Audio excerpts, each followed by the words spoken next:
Your music is powerfully structured, and it's really hard to ignore. You just can't ignore it. What do you think of the environmental composers such as John Cage, Brian Eno, or Eric Satie? I'm shocked that you're actually mentioning them all in the same. To me, they're totally three different people. I know. It's just a you TV, just said it that TV way. question. Okay. Basically, I just want to know your reaction to it. In fact, I find some of John's music extremely demanding and involving.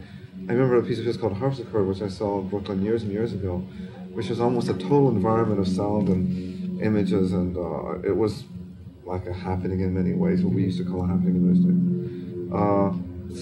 There was rarely anything passive about going to a John Cage concert. Mm-hmm.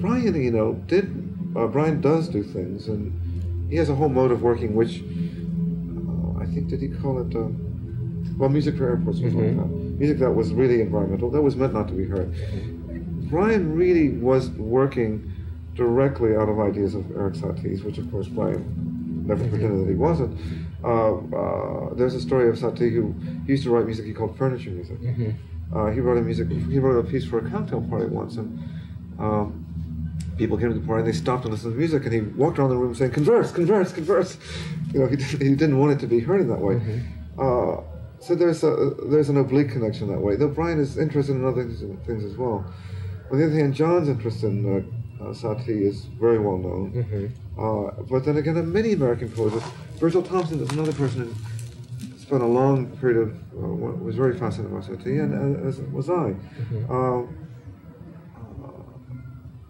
Some of his famous pieces, like, I think John organized a performance of Vexations, which is something like 20 or 18,000 repetitions of the same musical phrase. That was a perfect John Cage Satie piece. Like, it was one of those things where Satie wrote some music and someone said, "How many times should we play it?" And he said, 18,000 times, Bob. And he did it. John did it. But what do I think of it? I think different things, because some of the music is so different. And the other, when you say environmental music, I thought you were going to ask me about the kind of mood music. Talking about New Age, so-called New Age. Yeah, well, you know what? I was a kid in my father's record store years ago. We used to sell what we call mood music. And it was like, a lot of it was Mantovani. And there was a Jackie Gleason record. There a lot of people have music like that. And the covers were always, it would be a lady in a red dress sitting by the fireplace with a glass of wine. There was music to study by, music to eat by, and we sold piles of this. Thousands of these records. That was always very popular music. And it still is. Well, it's funny now. It's all ecological covers, all trees and right, and no people. and signs of the zodiac and sunset on Jupiter and all that. For a while I thought in my naivete, I thought that it was all written by one composer that it was actually a business and they invented all these names, and then I discovered no, these were real people, and it was actually a real enterprise, and because it seemed to me on some level I was naive enough to think that it was a totally cynical music business enterprise to sell plastic, because that's what we used to do in my father's records, where we used to sell all the stuff. Didn't matter what it was too much. People bought it for the covers and for what it said, and the music was always turned down low, and you never heard it. But it turns out that all of these people are real. They're actually living beings, I heard. What? They're actually living beings. They're living beings, and it's completely snotty of me to be talking in that way, because for all I know, they're totally involved with their music, and it's interesting and inventive and meaningful to them, and I just don't get it. But so what's new? I mean, there's a lot that I don't get and a lot that they don't get, so we don't have to like everything. So tough. Yeah, that's right. Okay, I personally relate to your music spiritually rather than physically. And I was wondering, do you consider yourself a spiritual man? See, how did you manage to separate those two? I've been trying to do that for years. I don't know. It's a knack I have. I thought that's happened when you died, that your spirit left your body. Mine are still stuck together. I can't get them separated. It's glued together then. Well, for me it is, so I never have that. I never think of it any other way. But do you, are you religious at all, or do you have... well, I think if you're alive, I think to go to sleep at night and to believe you're going to wake up in the morning is an act of faith. It must make us all religious to a degree. Okay, look, it is reported that you have a lifelong contract with CBS Records. Is that true? And if so, how do you break it? Do you die, or? it I don't know how this story got started. I haven't. It's it's a story that neither CBS nor I have denied, nor have we affirmed it. And I don't know exactly what that means. I have an arrangement with them, and it is a contract, where the major pieces like the operas and so forth, they have a right. They will record those, and they have an exclusive. I have an exclusive arrangement with them. I have an exclusive contract with them, which is renewable. And so forth. I mean, these things go for 5. They're interesting because you can sign a 5-year contract, but by the time the lawyers interpret it, it turns out to be 12 years, and it depends on what you want. They're very complicated things in a way to figure out. What it amounts to, though, is that if there are works that I want to do that CBS doesn't want to record, because I do tend to do a lot of work, then I can take it elsewhere. So it's almost like a right of refusal in a certain way. But they always take the major pieces. They take Einstein and Satyagraha, and we're doing Akhnaten now, and they did Liquid Days, and the big works that they always take. But every once in a while I'll do a work like Mishima, which I don't know, at that moment they didn't, I think they didn't want to do a soundtrack record with me, and so Electro Nonsense did it. Yeah.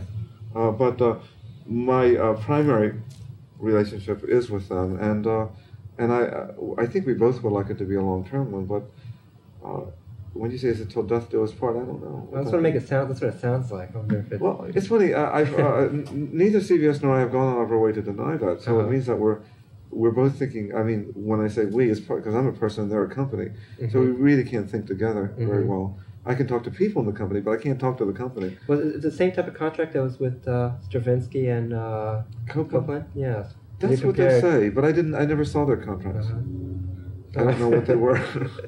But it's the kind of thing that makes a good press, I guess, and people, they were very, look, the point was this, was that they made a major commitment to me as a composer, and they'd only done it twice before. And that's the point. The details aren't so important. The point was that they had made a major commitment to record my music and to be the record company for my music in the way that a music publisher might have been in the old days. Schott or Universal would have done that for a composer. The contemporary version of that might be a record company, and they'd only done it twice before, and it was important enough for them to make a public statement about it. And I think it's been an ongoing and an evolving thing. I mean, we don't always know where we are with it, but the idea and the commitment is there, and I think that's what's important. Okay, another question. I want to have a question about your opera. Is why do you use rare or it's kind of wrong word, or obscure languages in 2 of your operas? Well, in 2 operas I've done that. In the last 2 I haven't. I've used English in the last 2. In the first ones I did it because, very simply, what we were to understand in the opera wasn't being conveyed in the words. In other words, the primary medium of communication wasn't verbal. The stories were so loose and abstract that they could hardly be spoken of as stories at all. It didn't seem necessary, therefore, to have the language as text. If anything, language became subtext. It became something that happened under the music, behind the music. Just the reverse of what happens in a film, where the music is on top and where the words may be on top and the music's on the floor. And the operas that I was doing in the first 2 or 3 I did, they were really visual musical presentations, music theater in that sense. And the text was something that we arrived at. Very often the text came very much at the end. It was important that we understood them at the time we were hearing it. Now, that wasn't true with the recent works. I've just done an opera with Doris Lessing. An author? The author, Doris Lessing. Based on one of her books, The Making of the Representative for Planet A. Now, there, not only did I do it in English, but I took great pains that the English be understood. I'd say about a quarter of the opera is spoken over music, and about 3/4 is sung. Okay, getting closer to the mainstream, whether you like it or not, which is good. But are you still having difficulty staging your operas? I mean, like staging Einstein on the Beach? Einstein has never been shown west of the Hudson. And why is that? Damn if I know. I want to see it. Because precisely, people all over the country would like to see it. I don't know. I can get my operas done. There are probably a dozen opera companies in the world that will present operas of mine, which is enough to keep me busy. Whether it's in Holland or Germany or England or France or the United States. There are many companies, I just can't call them up, and say, would you do an opera of mine? There are a lot of people that won't even take my phone calls. Really? Really? It's hard to believe. Believe it. They don't want to hear it, they want to know about it. Now, the curious thing about it is that the audience is very much there. It's not an audience problem, it's a producer's problem. It's not even a board of directors problem, because very often, in some of the larger cities, the board of directors of the opera companies want to do new work, and they're trying to figure out how to do it. And they get some people there that just are terrified of doing anything new. On the other hand, they're having trouble. It's a crisis for them in a way, which could be resolved in this, I think, in a different fashion. But it's hard to continually be selling Madame Butterfly. I mean, how many versions can you do? Well, it turns out you can do a lot of different ones. You can have Ken Russell do it. You can have all kinds of things. But you can have Peter Sellers do it, and it gets very interesting in another way. In fact, the reason we're doing all these extravagantly different productions of classic works is because the public really wants to see new work. The operas I do, and I don't mean this in a boastful way, but I think it's a point of fact and one that the producers of my work depend on. The operas I do almost never play to an empty house, to an empty seat. They're all sold out. So clearly the public is there. The expenses of opera, however, operas are built to lose money. I mean, not that we mean them to do it, just turns out, we don't mean it to do that, it just turns out that way because of the union costs and what they call the front of the house costs, the backstage costs. If you did Carmen here in Los Angeles, it would lose $10,000 a night. It has to. That's why opera companies are always raising money. It's one thing to raise money for Carmen, it's another thing to raise money for, let's say, the Civil Wars, perhaps, or Einstein on the Beach, or I think all this is beginning to change. It's not happening rapidly enough for many people who would like to see the work. We have another solution. We can do it in video. We can do it. We can make films. So that was my next question. Would you ever consider doing it on film? Yeah, we do it. It's not as we're planning an Einstein film right now, but it won't be the 4.5-hour opera that 4 hours and 40 minutes actually. It won't be that. It won't be that version that we do. It'll be a much shorter version. It'll be a film version. Satyagraha, the opera about Gandhi, was filmed in Germany, and that can be seen. It, I think, showed on the Bravo network somewhere. It showed a number of times. But still, that's not the same thing. But I do think that we will get contemporary opera all through. When I say contemporary opera, I'm already reluctant to use the word, because then we think of Lulu and Benjamin Britten operas, things that were done, things that could have been written by my grandfather, things that were premiered 50 years ago. I mean, would you drive a car that was built 50 years ago? I don't drive. Well, you don't drive? You're a funny guy in this city. But anyway, but just to give an idea that producers and opera companies think of, when they think of daring new work, is something that was, Porgy and Bess finally got into a regular opera house in New York last year. Really? That's 50 years that's old. amazing. 54 years old. That's amazing. That it took that long. Why? Why would something like Porgy and Bess is so established? Or is it? Maybe it isn't. It's not that it isn't. That's the audience is there. It's that very often the people that are running the opera companies are just running scared all the time. Yes. It's a running scared business, and our producers are not known for their courage. The ones that are I think, are the 12 that I happen to know. But there are more than that, perhaps. So, and it does change. Now, Satyagraha will be in Chicago next year. Oh, great. At the Lyric Opera in Chicago. That's not bad. It's only 7 years after the premiere.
And Chicago Artist Clinic, who's the director there, is ready to bring that opera there. The audience is there, and she's been around, and she goes to these performances, and she sees the people are there, and she wants to do it. The opera is making a representative for Planet 8 goes to the English National Opera in London, goes to the Lyon Opera, it will be in France. It will open in Houston. Are you accepted more in Europe than America? It appears to be the case, but I don't believe it truly is.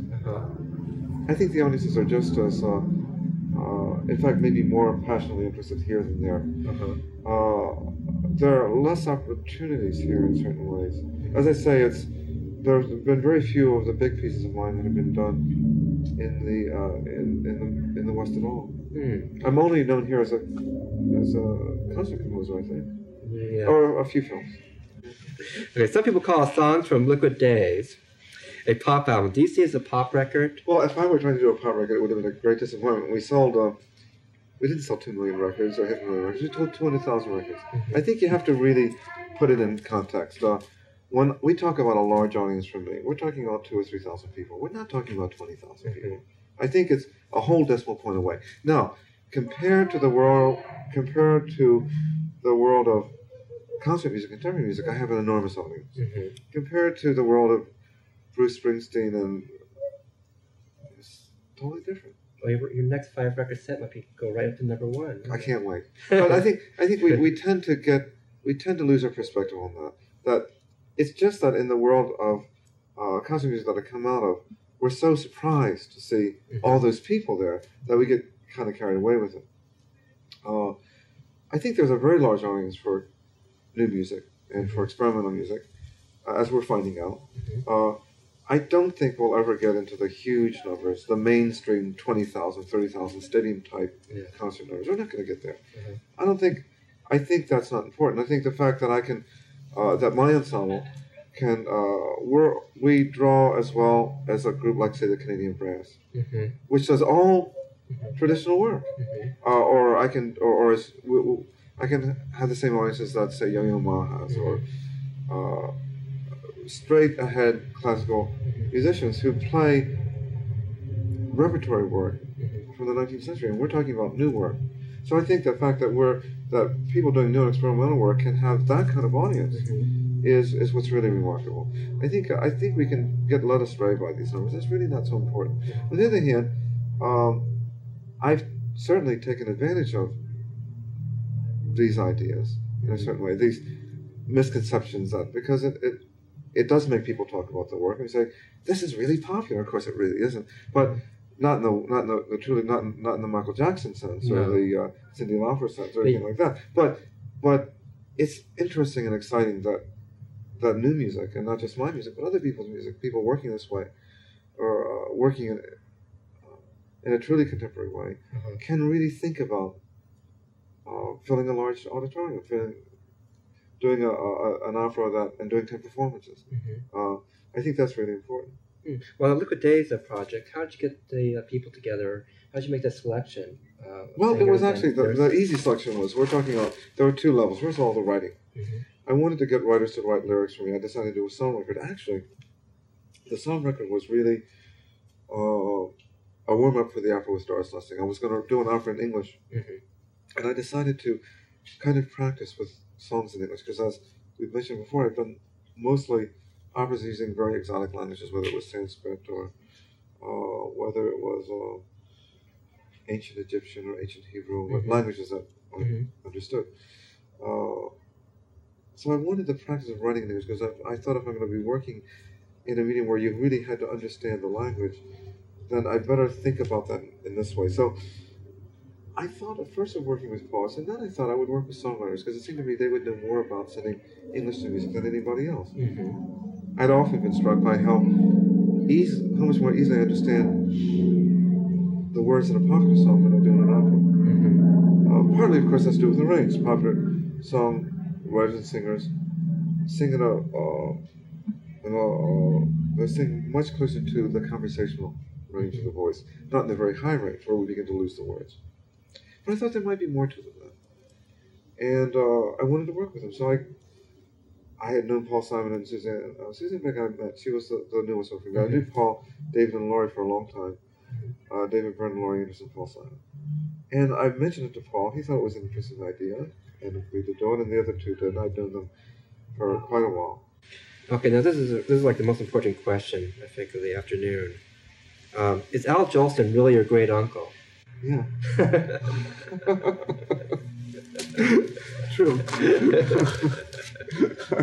How'd you hear that story? Huh? Where'd you hear that story? I have my sources. I can't tell you all. Okay. Well, thank you very much. Thank you. I really appreciate Good. it. Nice to meet you. Thank you. And ciao. See you later, America. Bye-bye.